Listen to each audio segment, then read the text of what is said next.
right, welcome back, ladies and gentlemen. I'm one of your co-hosts, Blake Ruffino. Alongside me is my counterpart and co-host, Joe DeLeone. Good day, good sir. How are you? Oh, we got it right this time. I feel like I always forget what time of day we're doing the show, and then you say good evening, and then I'm all over the place. I'm like, when are we doing this? But I am having a great day. I am fired up for this Oregon preview that we're going to do. Was watching some Oregon tape, was watching the Oregon USC game earlier today, and man, I might be willing to say some outlandish things about this defensive line, dude. I might be willing to say some crazy things about this defensive line watching what some of these guys that people are low on and have been critical of could be primed to have some huge seasons. I do believe that you could make an argument that returning their entire defensive line, returning 3 premier wide receivers, Dante Moore, a trio of sophomore running backs, it's going to be hard on paper going into the season. I'm going to repeat this later. It's going to be hard going into a season not talking about Oregon being a top 3 team in the country. However, it's very rare that you go into a season talking about a team that you don't think has flaws or something that can hold them back. My question would be, how do you replace 2 coordinators? Yeah. That is going to be a question that you can't quantify, nor can you talk about on paper, really, but something that we will discuss today. I am definitely excited as well to talk about the Oregon Ducks, as I think that they can make a massive playoff push, which is ironic considering they made it to a Final Four this past season. I don't know if you can – I mean, regardless of who they played, they did make it to a Final Four. Can they do that again will be the question, but we'll definitely do a deep dive on the Oregon Ducks. We continue on our hot seat tracker. Dabo Swinney is up, so we'll talk about Dabo as well. Mississippi passes a tax for a bill for no taxes on NIL. We will touch on that here today as well. But, Joe, we start off today's show talking about Arkansas, and some massive news coming out of the great state of Arkansas is they have approved a jersey patch on all 19 teams' jerseys with Tyson chicken, it being a massive deal with 90% of all of the money that Tyson will be giving to the University of Arkansas is going to go to NIL. Your thoughts on this going through and them being the second team following one of their arch rivals in LSU and doing so? Yeah, I think that the simple, immediate reaction to this, and I said this previously when this started to bubble up, Ross Dellinger has been very active in reporting on the jersey patches becoming more and more of a thing in college football. I don't get why people get so up in arms about this. I don't either. You want as many legal ways as possible for your schools to be able to pay their players and to put more money towards programs to become more successful. This deal is supposed to put 90% of that value for the jersey patch towards NIL, which is awesome. It's such a simple, no-brainer, stupid way to get money in the pockets of players in order to improve roster building. There are a lot of complicated procedures on trying to figure out NIL and how to justify NIL and for marketing deals to happen. Kids wearing the damn patch on the jersey is the simplest way. The biggest part with this, Blake, I don't know how much Tyson Chicken and that family was putting money towards the football program previously, but this is a very, very positive step in the right direction, because the one thing you and I have yelled about and clamored about for Arkansas is that it feels like they're not tapping into effectively enough the rich alumni base that they have. So to see that Tyson is now making a forward-facing financial commitment to the Arkansas athletic department, this is the whole athletic department, but to football as well, it is a step in the right direction. I wonder what Silverfield can do. Let's just be honest. Majority of this probably will go to basketball and football, and then baseball being a mix in there as well. They got to start investing in football. It is, look, I have no, like, as an LSU guy first, I should be coming out here, sitting here and saying, listen, I hope that they don't do any of this. So I have, like, they're a rival to the school that I follow and that I root for and stuff like that. But I look at Arkansas, and Joe, you and I have had massive clips that have gone out about this. They are, regardless of what you want to think of them, a sleeping money giant. They are. There is nobody in the SEC right now who's not investing in football that can do more than Arkansas right now. It does not exist. You have multiple billionaires. One billionaire bought the Denver Broncos in cash. Okay? In cash. In cash. Okay? Billions with a B. You're talking about Tyson Chicken, who legitimately bought out John Calipari, who's a friend of his, and then brought him to Arkansas in cash. Now, they don't have the in-state recruiting structure that will always hurt them. But football is the lifeblood that fuels the dreams of champions. And where I do think that this is a big deal for them, I still worry under the leadership of Hunter Yurachek where they're going to go. So we're a college football show. We saw Hunter Yurachek going out there months ago, making jokes about the college football playoff after he had to take over as the chairman of the college football playoff committee. And he's doing 6-7 comments. He's making jokes about it while people are angry about some of the things that they did. Mm-hmm. That's the same way that they've managed this football situation. So I say all that to say, you have the resources. Now it's just seeing if Silverfield can come in and do some of the things that are necessary that can get them back to where Bobby Petrino was rolling and before pre-NIL, where Sam Pittman had this team going. I mean, that is no one's asking Arkansas to make a playoff. Nobody. But can you try? Now, it's gonna be interesting to see, because I'm sure Arkansas people will be like, well, this is going to go to basketball, baseball, whatever. I'm interested to see how they do this. I'm interested to see if this was some form of sweetheart deal, because Tyson has been fueling and funding so much money in there that, yeah, it might be going to Arkansas, but the money that they're actually paying for the patch isn't that much. So I'm intrigued to see, number one, how much is this really and truly, when it's all said and done, and not the little reports say that it could be X amount of dollars. You got to spend money to win here. You got to spend the money.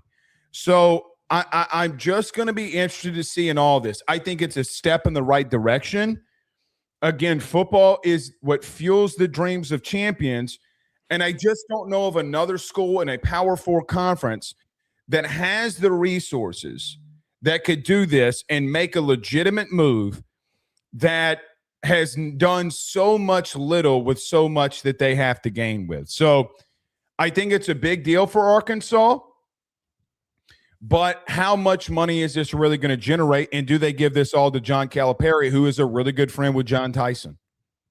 A lot of this continuously ties to our expectations for Arkansas and what we think that they could become. And I think a really good example of a counterpart that they have in the SEC in general, not just football, that this offseason does not have the same amount of weight that Arkansas, the University of Tyson, basically should just call them that at this point, that Arkansas can throw around because of what we referenced here, the Walmart family and Tyson Chicken. You have Kentucky, who this offseason put together quietly one of the best transfer portal classes. Dude, every time, it is insane how many times I'm watching film and watching a kid and I go, man, that kid's really good. Who is this kid? Why haven't I figured out who he is? And it's Kentucky. And then I go, right. So like there was an example, I think it was Christian Clark, who was the third or fourth string running back at Texas. I'm like, man, this kid's got juice. He's got a little bit of juice. And I was looking to see, all right, is he going to be the third running back next year? Lo and behold, he's at Kentucky. There are a lot of guys, and I think a lot of value, not to mention big name guys that they were able to pull and to bring in at Kentucky. So I think that you've got this parallel where another program realized they were shortfalling what they were capable of doing and decided to put their money where their mouth was. Kentucky should be the comparison for Arkansas. If you're Arkansas, your goal, I know this doesn't sound like a grand aspiration, you should never let Kentucky be better than you. It's turned like that in basketball. You should never let Kentucky be better than you. You have the ability to throw your weight around. You should never let a brand like Kentucky be better than you. Well, hold on. You missed I agree with everything you just said, but they have not played a game yet. Mm-hmm. I'm going to switch the brand and team up on you. Vanderbilt. I agree with that, but that's almost to a degree an extreme because Vanderbilt's supposed to be really bad, and that's like an embarrassing. But that's the embarrassing part of being worse than a historically bad team. Is it? Because I mean, like I look at Mississippi State. Mississippi State doesn't have the funds, so them being bad doesn't really shock me, right? Like they don't have the money, and we'll talk about their NIL situation later, but Vanderbilt and Indiana, quite frankly, sent shockwaves around the country. I mean, of all teams in the SEC in 2021, when NIL went active, if I would have came in here and said, no, it's actually going to be Vandy spending a shitload of money. I mean, Joe, they went out and outdueled Georgia for Jared Curtis. They've been really good at evaluating. Barton Simmons and everybody's been very good at evaluating and scouting. Go figure. Mm-hmm. So you're going to have to, like, investing in baseball and basketball, Joe, which they have done. I mean, look at their baseball team. And then they're choking in Omaha. You got to invest in football. They didn't give, before we move on here, you know what the biggest problem that I had with Arkansas in the last 2 years has been that you had an AD that walked out there and said, we didn't give Sam Pittman everything that he needed to win. You admitted it. And that's the thing that bothers me the most. Are they going to do that with Silverfield? Is just going to really be the question. We'll find out here. All right. Yeah.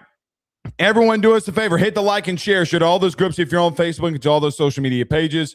You're watching us, listening to us on YouTube. Like, subscribe, notification bell, wherever you listen to podcasts. Rate, review, and subscribe. Every Ruffino and Joe show is brought to you by our good friends over at FanDuel. Download the FD Sportsbook app today. Use your mobile device in doing so. If you'd like to set your preferences like I do, I don't know if Joe does, but you can go to FanDuel.com/RG for more details. Joe, I set my preferences. I make sure that I never really fluctuate.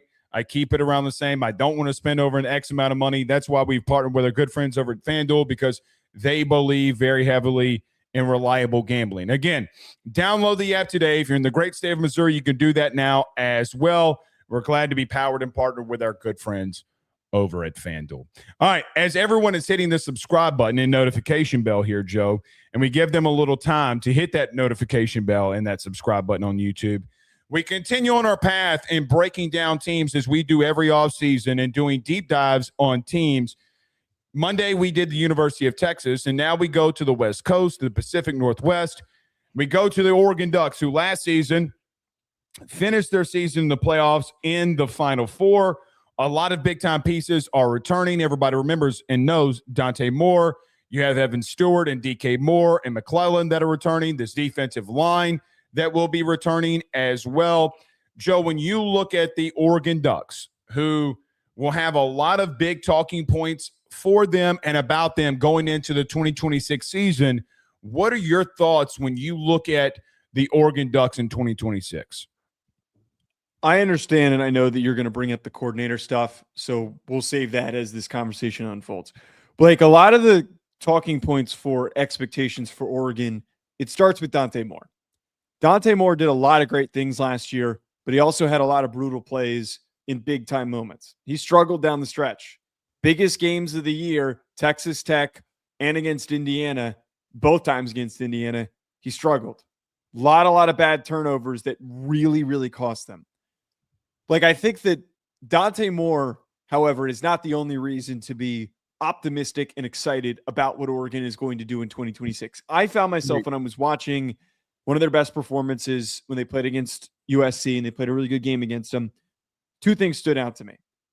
The running back room, Jordan Davison and De'Aaron Hill Jr., both returning, set the tone. Their defensive line, all four guys up front, the starters, those guys are coming back, and they've got some really good depth. Blake, I watched Tuioti and Mateo Oyunglele completely overwhelm the USC offensive line. I saw the production that translated. Mateo had 6 sacks, 52 pressures, one of the highest pressure totals in college football last year. Tuioti had 38 pressures, 11 sacks. He took advantage of the fact that Mateo was getting the pressures. He was playing cleanup duty. But I think we should be even more excited about what Amari Washington brings to the table, who was, to a degree, a bit raw in his first year as a starter, but very visibly the most athletic defensive tackle in the country. And the one player who I think has been naturally criticized a lot that could be the catalyst for this team's defensive success and getting even better is Bear Alexander. Bear Alexander stuck around for one more year and he decided to stay.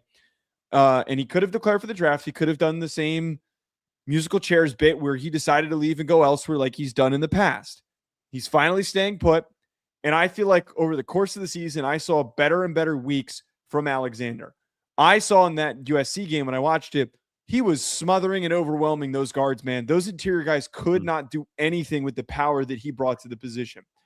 On the running side of things, on the offensive side of the ball, did you know that De'Aaron Hill Jr. averaged 6.5 yards after contact, per attempt? 6.5. That was how many yards he was averaging after contact. I think if there's a breakout player on offense that we should have brought up, he could have been one of those players. Goes with Jordan Davison as well, who is a fantastic counterpunch to the explosiveness that Hill Jr. brings to the table. Blake, I say all this to say, as much as we can get hyped up about the weapons, Evan Stewart and Dakorien Moore coming back, and Dante Moore getting another year to grow and develop and to be the leader of this offense, I think that the tone is going to be set through the physicality that they're going to be able to inflict with their run game and with their defensive line. So to start off with the talking point that you led off with, I do think that every single little bit around Oregon this year, regardless of all of the other talking points, I'm with you defensively, and I'll get there. I'm with you on this wide receiver room, and we will get there. I'm with you on I don't disagree with anything that you've said there. However, this entire season revolves around number 5. This entire season revolves around Dante Moore. You had 32 total touchdowns a season ago, but as you talked about down the stretch, how are you going to perform in some of these bigger games? You know, even though you got a game against Penn State on the road, you got a game against Indiana twice, it was Dante Moore's turnovers that plagued them, even in the James Madison game. Joe, as great as he was with the 72% completion percentage, 3,500 yards passing, the 30 passing touchdowns, the interceptions have got to stop. The turnovers have got to stop. The fumbles have got to stop. That is something that this offseason he's going to have to take more care of the football. He's going to also have to get them in the right plays. If you see something that doesn't work, you got to get out of them. You got to look. I don't think that there's a physical thing that Dante Moore does that he's got to get better at. This offseason for him is a mental one, as most quarterbacks going into year 2. Physically, arm, feet, footwork, scramble ability, none of that really bothers me. I think he does good at all of it. It's the mental stuff that he's going to have to take hold. Now, Joe, I want to see them with a new offensive coordinator and see how things work out. And that's a conversation that we're going to have in a moment.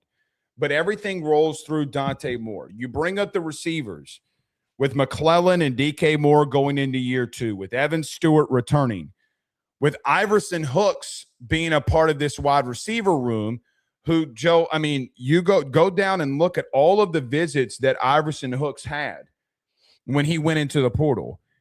I'm just going to name a few, and these are in no specific order. He had one to LSU. He had one to Alabama. He had one to Ole Miss. He had one to Texas. He had one to Georgia. He had one for Ohio State. He had one for Oregon. So basically, playoff level teams believe that he could play. That's if one team is doing it and all of them are trying to do it, what does he bring to the table for you?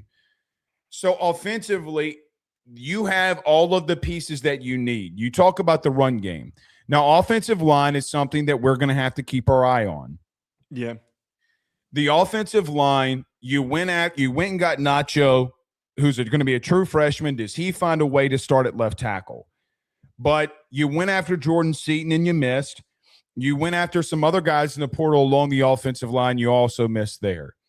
I thought in the critical moments when you needed to, whether it's Indiana, whether sometimes against Texas Tech, when you needed to run the football, you weren't able to control the line of scrimmage. And that is going to be a question for me. Offensively, I think Moore takes a step. I think this wide receiver room, the trio of sophomores that you have at the running back position, need to see the play calling, need to see the offensive line.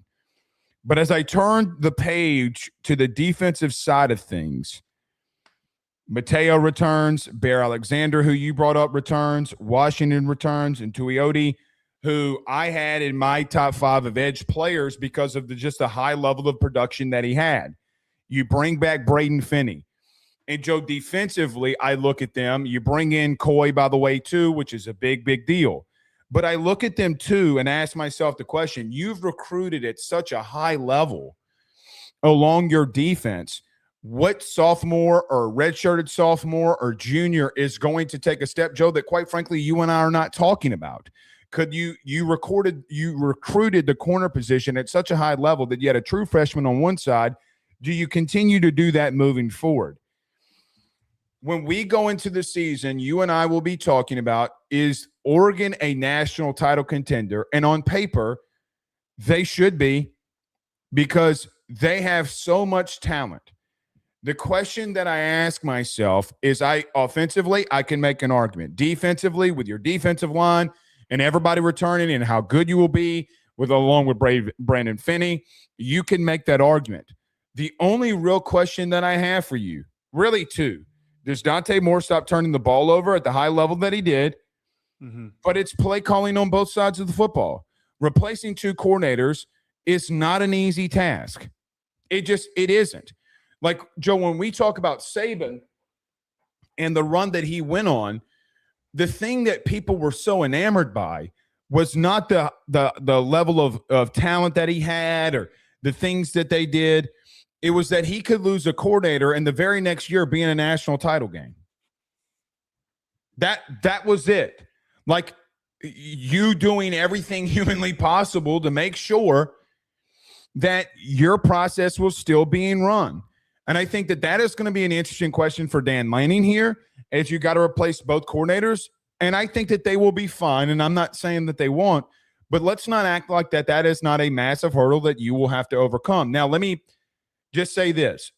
I look at your team, Notre Dame as an example. Notre Dame had so much talent on their defense, but it took them about 4 games to figure it out. Let's just be blunt. Yeah. Okay. So does it take them some time early part of the season to start figuring this out before they start hitting all the strides? That will be the ultimate question for me. Yeah, the coordinator stuff is the most legitimate concern, because across the board, this is a top 3 roster in college football. It's the best defensive line in college football in my eyes. Just in terms of returning production, we could argue that Miami's group is going to be really good next year, but we know all these players. They all are very experienced. That's the edge that they have on them. Their receiver room's talented. The running back room's talented. Offensive line, you're losing Pregnon. You're losing World, who underperformed last year. Maybe there's a step up. But Blake, it does really all come down to how quickly can you avoid the coordinator changeover hangover. Hampton's taking over. Chris Hampton is the defensive coordinator who was a co-DC last year. Drew Maringer is taking over as the offensive coordinator. Both guys are internal hires. Mm-hmm. I always have a little bit of pause with the internal hire decision, Blake, because if I go and get a coach who was calling plays at another institution at a lower level, I at least have a sample size and I have context of what they're going to do in specific situations, what their level of success was in critical situations, how all of those things impacted the success for a specific team.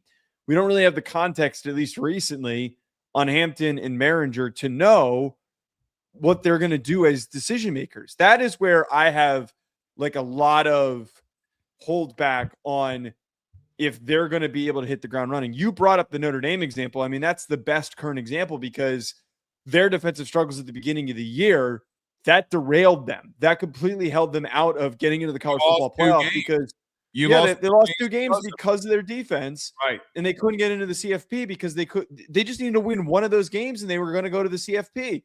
And the big reason that comes from that is because Chris Ash steps in and he hadn't been a defensive coordinator in some time. It takes time for that guy to get acclimated. It takes time naturally for any coach to get acclimated. The one advantage they obviously have is familiarity with the roster. But Blake, it is a legitimate concern to discuss what does this do for them? The one thing I will say, and I'm not going to get to their schedule just yet, but there is a little bit of a runway for them to. Oh, there is. Their first hard game isn't until USC at the end of September. And again, we'll talk about the schedule in a quick second here, but that is the one caveat to the coordinator discussion. I agree with you. If something hurts them and it's because they have a dud offensive game against USC or they have a dud defensive game against USC and that causes them to lose a stupid game, would not surprise me. It wouldn't, but here's the thing. I look at teams last year and a team 2 years ago. Joe, like I look at Miami as an example of this. Joe, they lost 2 games. And yet at the end, because they were so damn talented, what happened? I look at Ohio State 2 years ago, and I look at they lost 2 games in the regular season, and at the end, talent prevailed. I think what I'm monitoring is what did both of those teams have in common versus not have in common? 5th-year starting quarterbacks, which Oregon does not have, but they also had a defensive line that performed at a high level during the playoff. And I think that when you look at the last 3 national title winners, Indiana, and I will even throw in Miami in that regard, I look at Ohio State and Michigan. What they all have in common here is that their defensive lines took over in the playoff.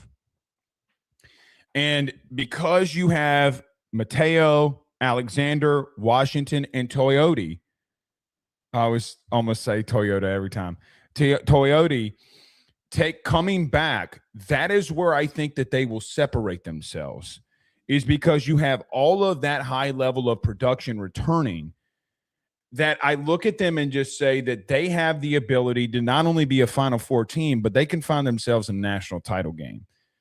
But, Joe, I go back to this, and I will continue to go back from this. I think Dante Moore is one of, if not the most talented quarterback in the game.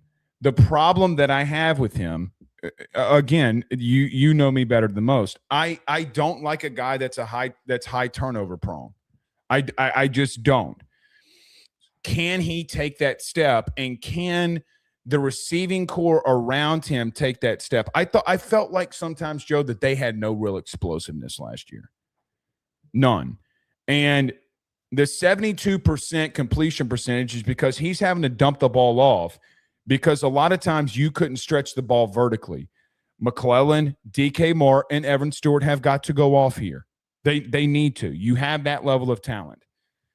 Joe, the truth of the matter is, regardless of any talking points that we have about Oregon, Dan Lanning, coordinators, defensive line, quarterback, on paper, they're one of the top 3 most talented teams in the country.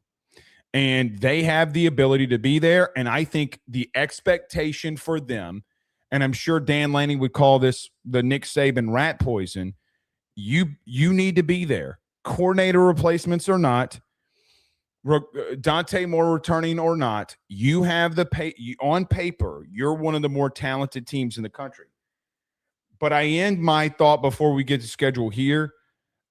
Do you not question this offensive line? Well, okay, here's the thing. You're losing Pregnon, which I think is a very significant loss because he is one of my highest graded guards for the upcoming draft. Isaiah World was bad last year. There's no, let's not cut around this. Oregon fans know he didn't play as good as I think people hoped. It sucks because I think everyone had high expectations for him. He didn't live up to them, sadly. I think that them having their returning starting center, Lalulu, I apologize if I'm mispronouncing that, I think helps. As you being a former center, you understand the impact of bringing back your center with some new faces. I would argue replacing World, who played poorly, with somebody else. Like how much worse can your left tackle spot get? How much worse can it get? Because he struggled. It can be, because if he was struggling that bad and you didn't pull him or try to do something, it's either coaching malpractice and you're not trying to do it, it's NIL related, or the guy behind him wasn't good enough. The question to your point, though, would be that I would counter it with, does Nacho come in here and the number 1 left tackle in the country, or number 2 tackle in the country, not named Cantwell, can he come in as a true freshman and do things that you need him to do? That would be my argument more than anything. And I don't even know if he's going to play at left tackle. I mean, my counter to your counter is some teams just have a lot of youth at tackle and offensive line, and it's one of those positions where guy's not physically ready. Well, just throw him out there. Well, I look at some of the premier tackles that have been taken in the draft. I would assume that Maui Noah will be one. Will Campbell was the year before. What do both of them have in common? They played early, but that's not always the case though with offensive linemen. Some of these guys show up at 270 and they can't play right away. He's not at 270. He's at 350. Well, that's the thing with Nacho. He's not, I think, a part of this picture is that Nacho is physically, he's like Caden Proctor, his build. He's not as large, but Caden Proctor is another one.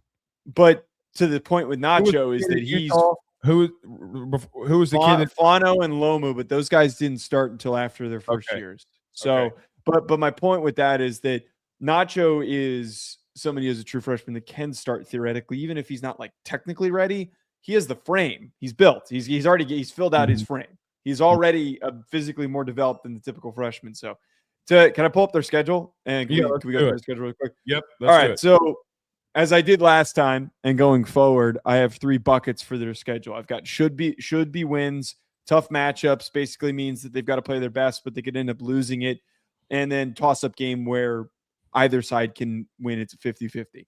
Should be wins: Boise State, at Oklahoma State, Portland State, versus UCLA, versus Nebraska, at Illinois, versus Northwestern, at Michigan State. Their tough matchups include at USC, which is that's going to be hard early on in the season, going to USC, and we think that USC is going to be pretty good this year, versus Michigan at home. I think that they should win that at home, and then versus Washington at home. I think they should win that at home as well.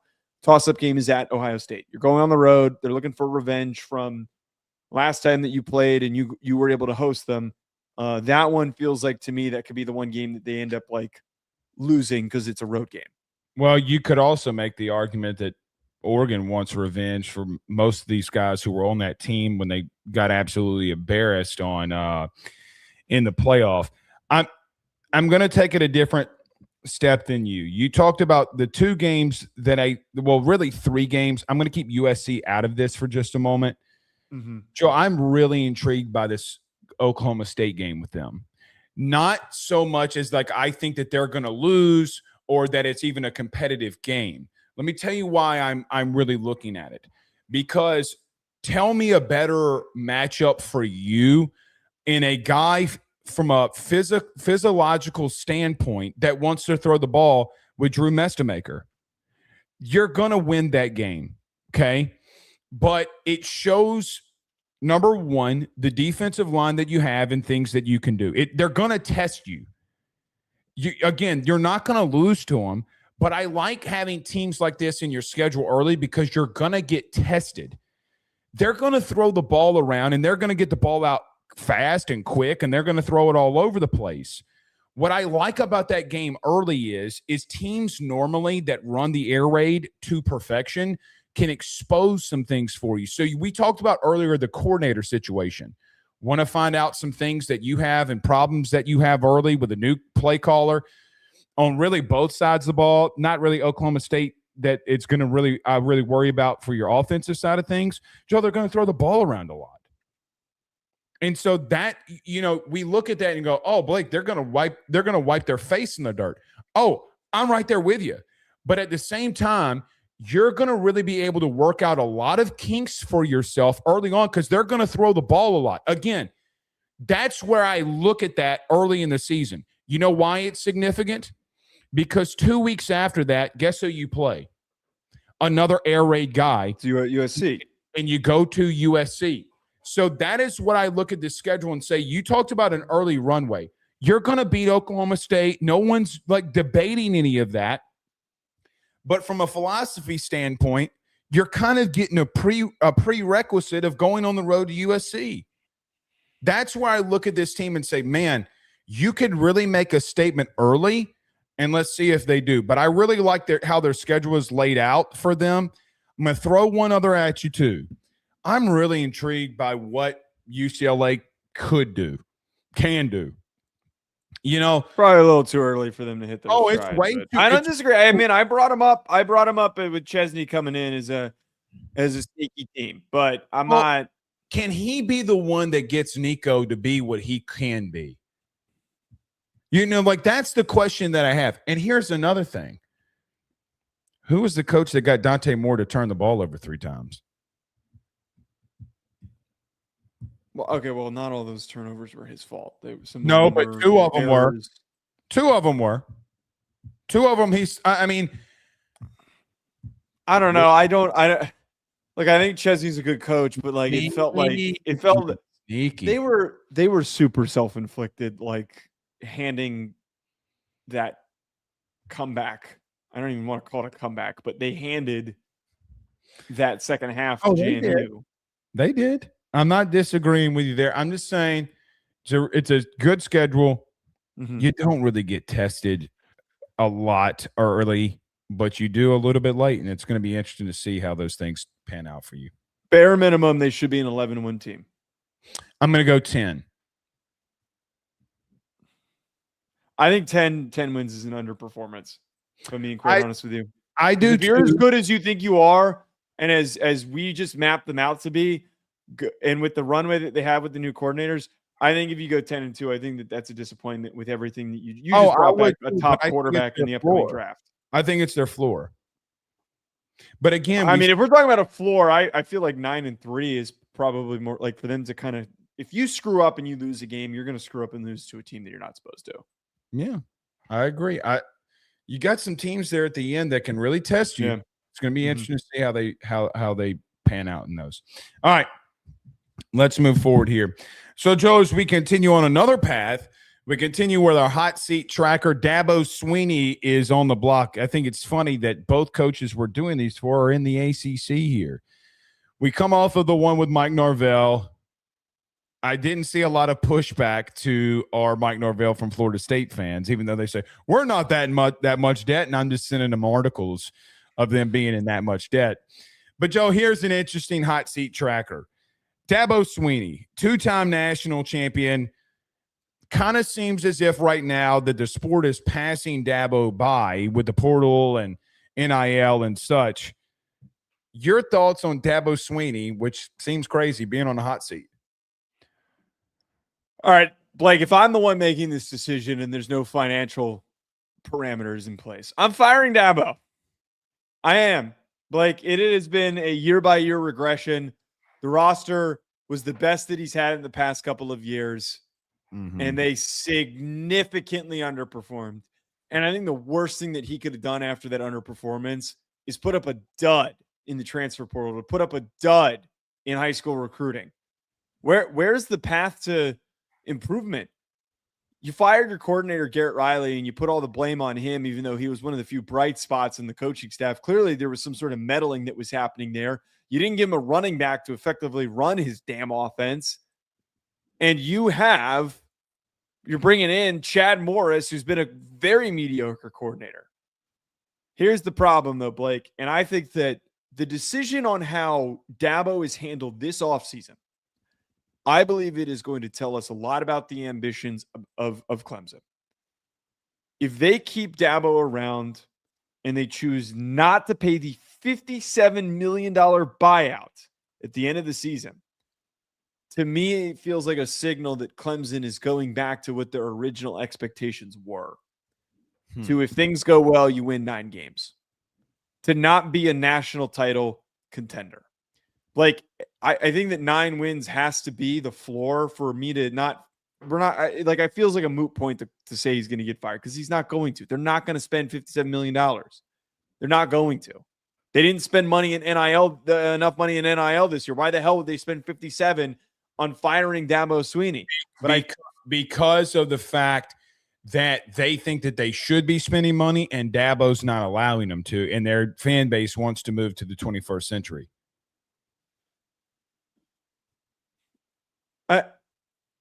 This is the thing, though, that I think that we're generally not privy to.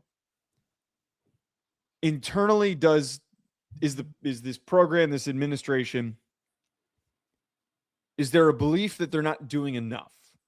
And is this season being looked at as, we'll see what he does, we don't expect that he's going to do very much, and we're going to just, once this thing falls flat on its face and they go 7-6 again, that they decide to move on from him and they decide to fire him? Is this kind of like a Mark Stoops situation or also like a Pittman situation where you don't really fully give him everything that he needs and you don't go all in on helping him with the NIL stuff, and you just say, Dabo, do whatever the hell you want, and then when he falls flat, you fire him? That would make sense. Here's my thing. My question is not, can Clemson do it, or if they're giving him enough to be able to do it. My question is Dabo willing to accept and pay some of the players that he needs to pay? Because with all due respect, he could have fought for the linebacker that went to Ole Miss, and he refused to. Financially, he didn't. He just tried to tell him that, hey, you signed a contract. That's what I mean. Financially, yeah. I mean, you got to play the game. You mean to tell me that Dabo's naive enough to think that games with money and players aren't being played that way? I'm not that dumb. But I bring up this point with you, or I would bring this point up with you for Clemson. Their season starts and ends in week 1. If you can go into Baton Rouge with all of the level of excitement that is surrounding Lane Kiffin and LSU, and you win, you put yourself on a trajectory to do some things in the ACC that maybe some people thought that you weren't going to be able to do. Mm-hmm. It starts and ends on a win or loss. Because if you win, you come out with a massive high of who you can be. And, Joe, that team lost to a really mediocre LSU team a year ago and started week 1. They couldn't overcome the humps. They were a really bad team. They still have some talent. And I'm wondering, with you bringing in Morris, are you able to find anything whatsoever to be able to have a better season? Now, this coming off of the expanded playoff, they've been in one of them. Whether we like it or not, they've been in one of them. And I think that if they can go into Baton Rouge, it sets them up so well for the rest of their season. But that's not really the question that you're asking. The question that you're asking is, if he goes 8-4, 9-3, is it worth it? And I agree with you on one massive talking point that you just hit on. Do they care enough? Do they care enough? $57 million to fire Dabo would be a lot of money. It would be a lot. But, Joe, he's not – the problem that Clemson's is in football purgatory. The reason they're in football purgatory is because they probably want, and their fan base probably wants, them to move to the 21st century. Dabo is a good coach. He just, for whatever reason, doesn't want to do what needs to be done to win. And as a fan, that would bug the you-know-what out of me. Now, he's made statements, you're going to have to fire me to get me out of here and all that. Joe, we've seen teams do crazier stuff with larger financial complications on their back. Are you serious or are you not? Like, are that's you? What I don't know, but that's what I don't. I have no idea how Clemson perceives themselves, and that's why I'm saying if they keep him after this year, they're basically making it very clear that we would much rather not pay the money, and we'd much rather just be floating around competitiveness and hope Dabo figures it out. If you have somebody who's willing to put money towards getting rid of him, and Clemson's a great academic school, I'd imagine that they have some rich alumni. I'm kind of assuming here, but that's the signage of figuring out what the hell is what are your goals? I don't know what Clemson football is anymore, Blake. I don't. They were a national championship contending team. They finished 25th on 247 Sports in the recruiting rankings for 2026. They used to be a top 5 team consistently. What the hell are they trying to do? I don't know what their goals are. I mean, Mark Shapiro is an alumni of Clemson. I'm just looking this up. I'm looking at like notable rich alumni people for the University of Clemson. Richard C. Davis, founder and trademark properties of Star of Realty, flipped this house. Robert Brooks, who has deceased, was the chairman and founder of Hooters, which Hooters is a co-owner of the Panthers, is also an alumni. Co-owner of the Panthers. So I guess we'll see. Deshaun Watson can always give money. He's not doing anything these days. Yeah, I don't think that they want that money. I don't think they want that sex money either. He wants to save it for massages.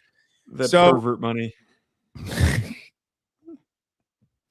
God bless it. I don't know. Like, do I think that they should fire him? I think that they need to tell Dabo to adapt to the 21st century or that he needs to go.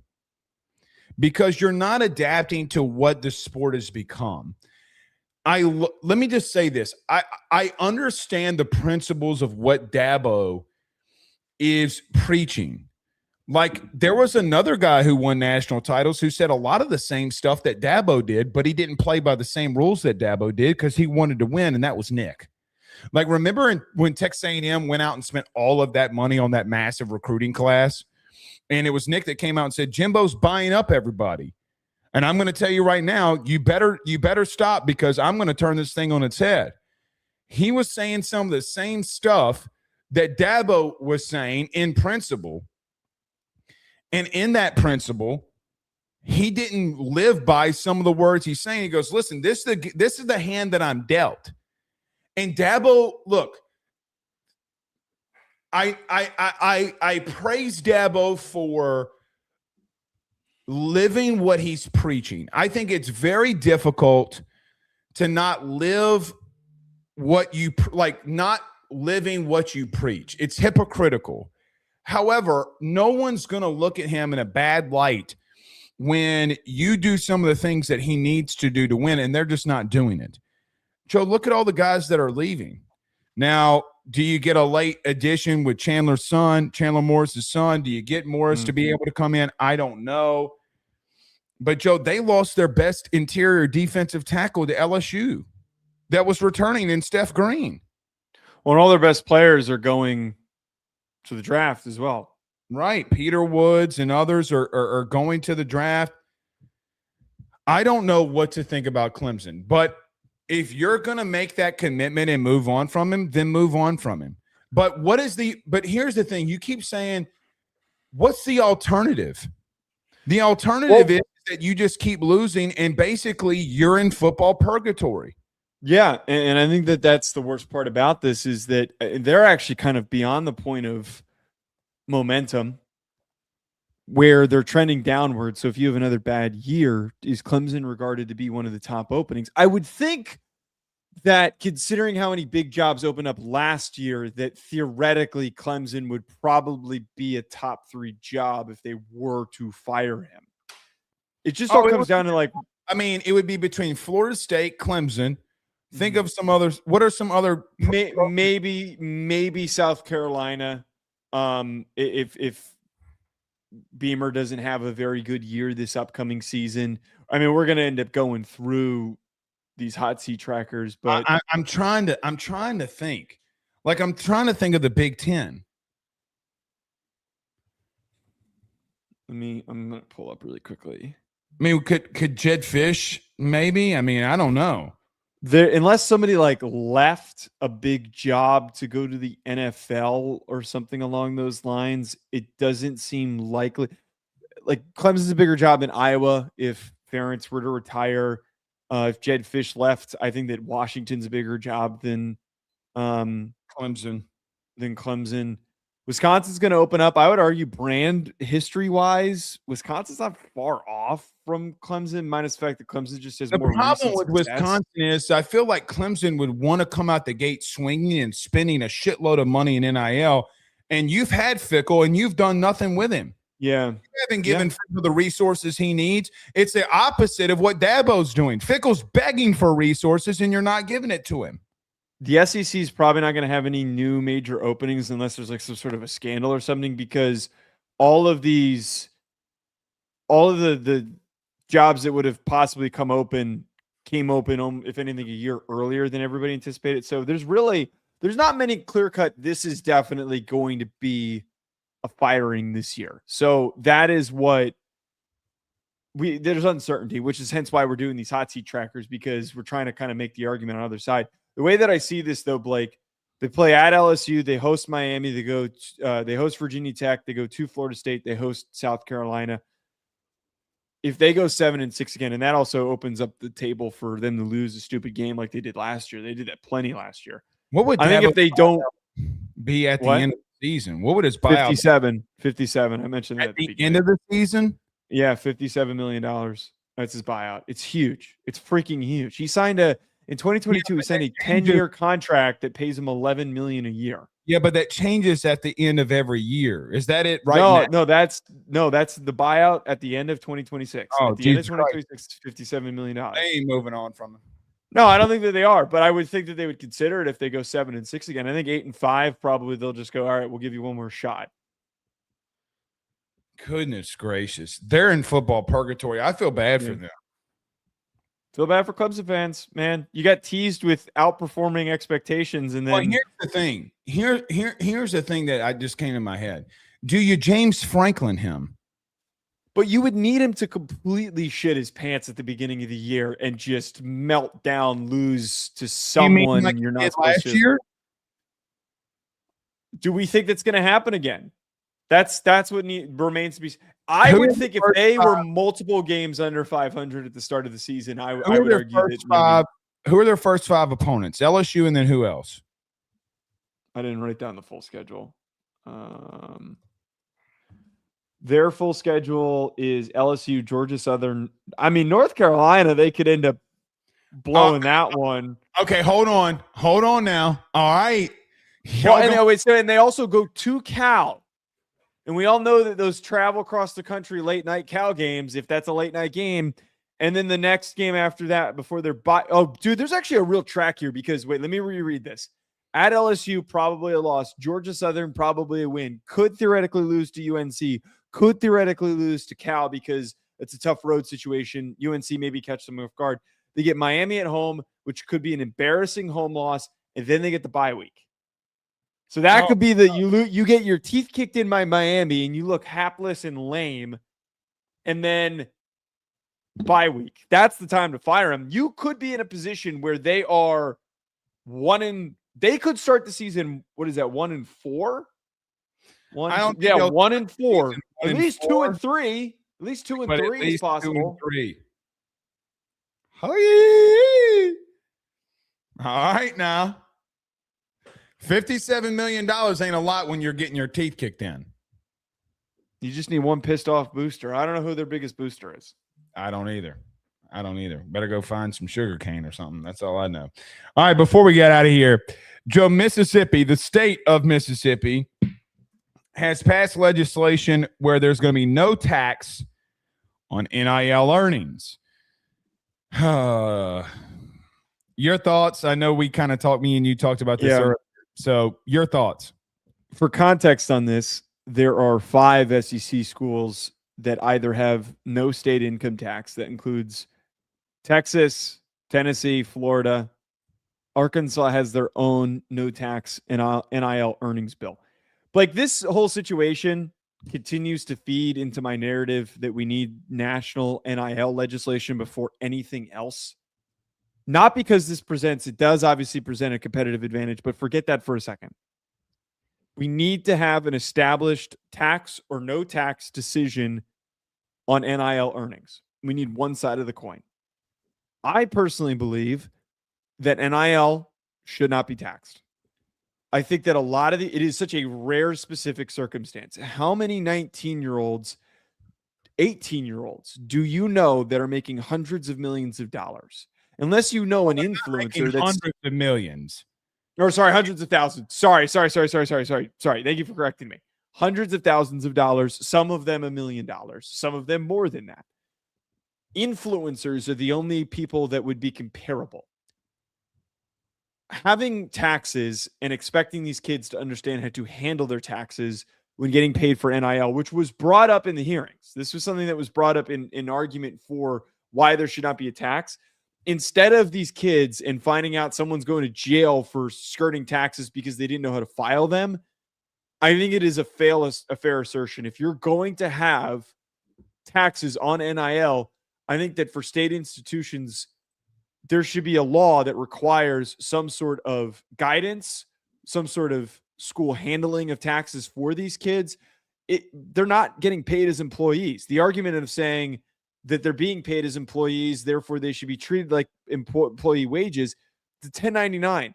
Filing 1099 is not easy. As someone who has to file like 5 1099s this year, it's a complicated process. I just think that if that is the argument outside of the competitive advantage, which I know that you're probably going to bring up, I don't think it's unfair to recognize that it is helpful for these kids.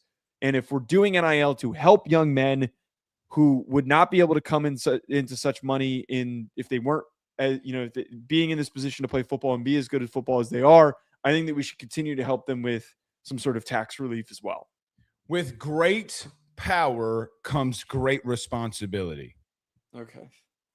And we keep talking about, these kids don't have discipline anymore. They're being fed life through a silver spoon. I had a job in the summer. I had to file my taxes. You weren't making $200,000. Does it matter how much? So because I made $20,000 is different than me making $100 on how to file it. It's no difference. You don't go to jail for not paying your taxes. You go to jail for not filing your taxes.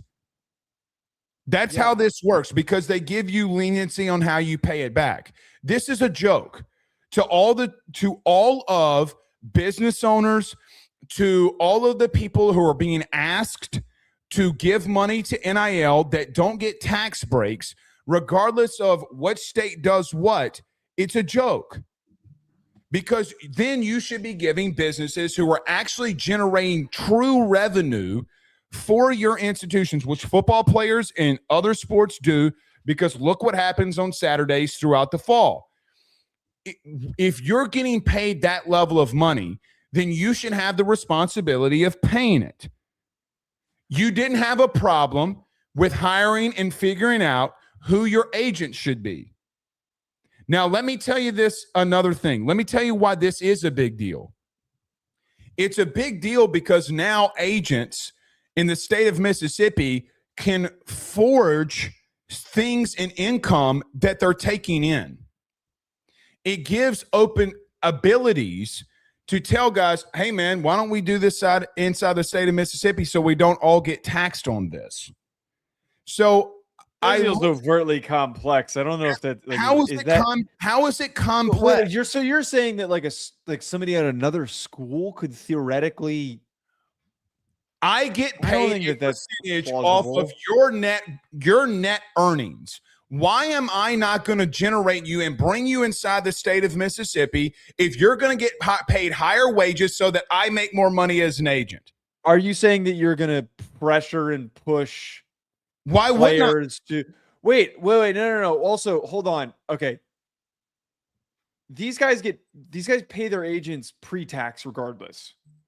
Pay their I think you're sticking on something like a very an angle that's not important in this picture. I don't think most of them are going to get paid a percentage based off of the pay that they're getting. If they're 1099, but you pay your agent pre-tax, which would be a 1099.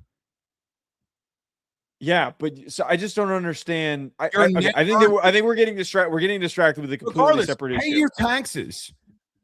Okay, but Blake, I don't disagree. Oh, I'm sorry. Wait. I don't disagree with what you're saying. Kids, you would understand the understanding, teaching them responsibility. They're 18 to 22 years old. Wait, but I'm literally saying this though. Teaching them I'm not saying that like take responsibility away. I literally said that if you're going to have NIL taxes, you need to have. I don't know how many of these schools actually walk these kids through filing their taxes.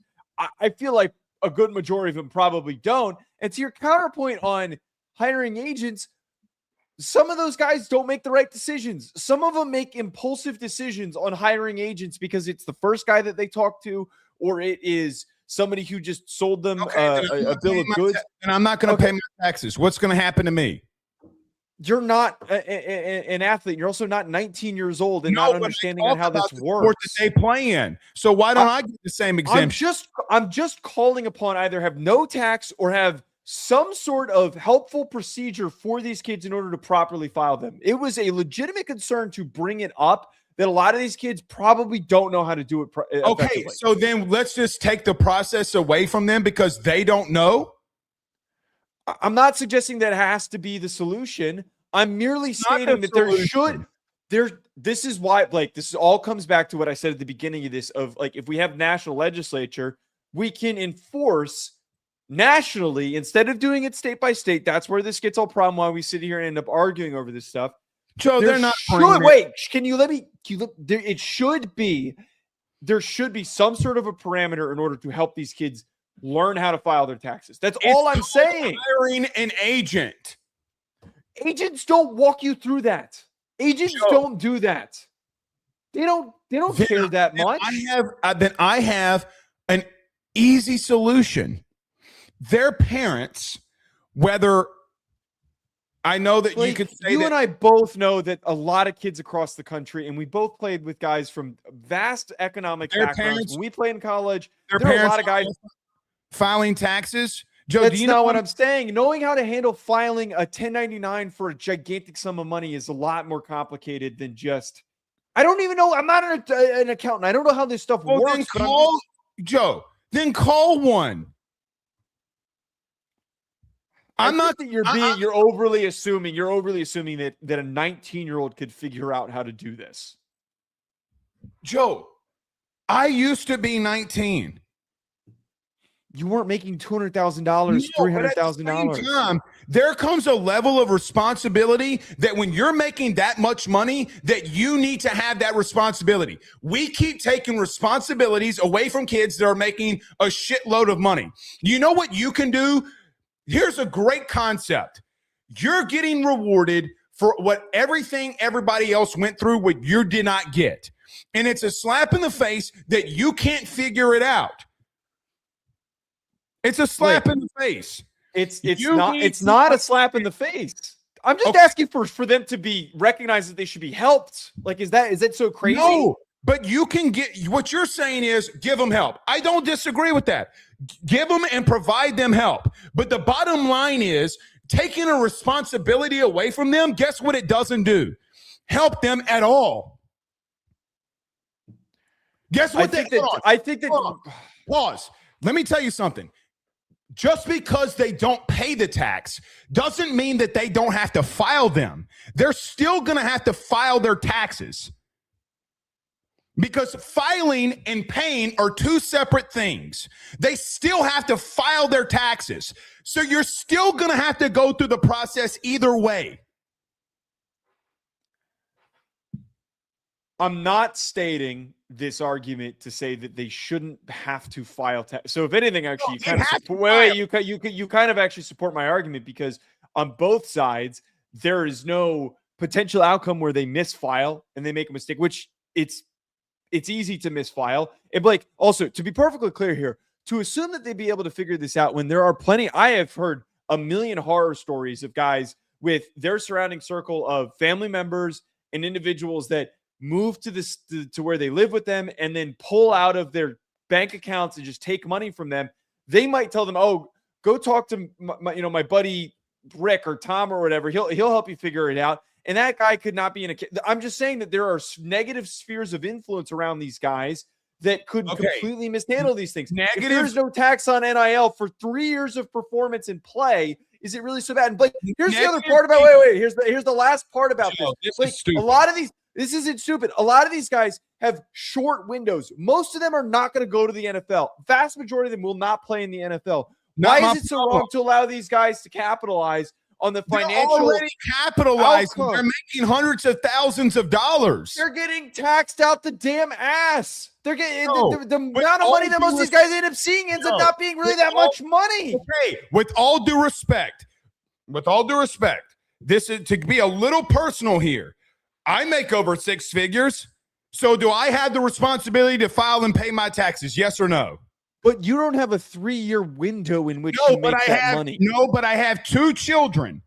And I have to teach those children the responsibilities that they have when they take on responsibilities. You can't take away responsibilities. And saying that filing it's not taking away responsibilities. Yes, it is, because you know what they still have to file. You know what you learn when you have to pay the federal government or the state government? You learn responsibility to not blow your money.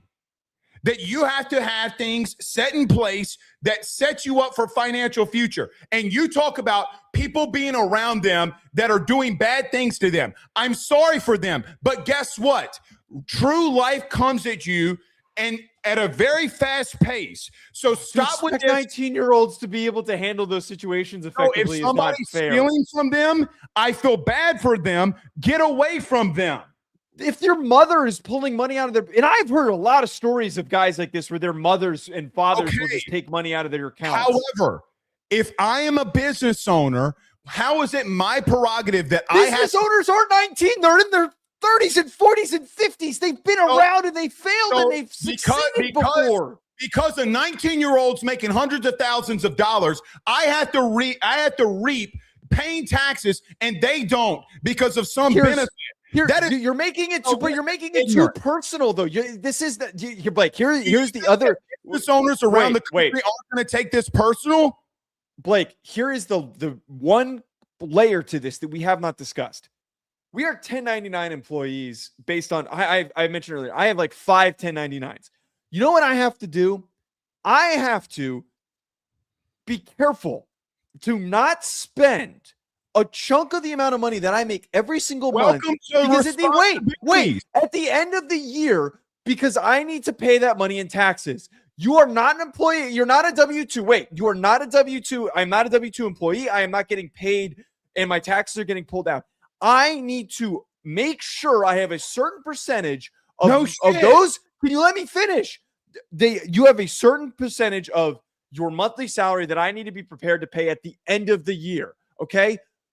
Do you know how many guys probably get these checks and they go and spend it? You can't expect a 19-year-old who's never seen this much money, whose families haven't seen this much money to effectively handle it. I never saw that much money. My parents weren't rich. But it's not about you. It's about kids who are in college and are playing. When you have kids, let me promise you something. The number one goal that you have when you have children is to teach them responsibility. But not everybody's in a perfect situation. Not everyone has a great father like you are to your kids. I have a perfect father. I didn't. My parents were making 200,000. What? My dad went bankrupt early into, or was it 2007, 2008, when the financial crisis hit?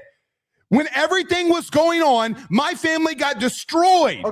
Okay, but Blake, but the problem with this is, hold on, Joe.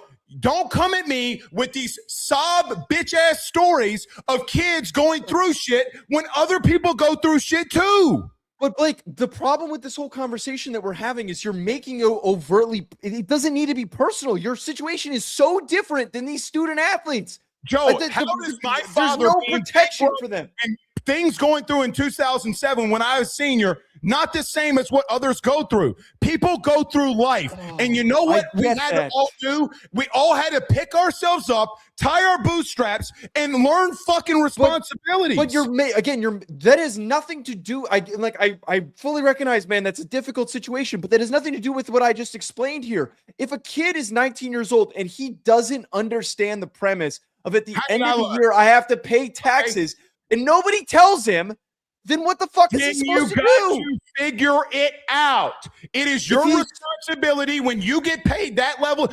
Okay, when that level of money. How do you figure out if no one tells you? How do you figure it out? Explain it to me how you figure it out.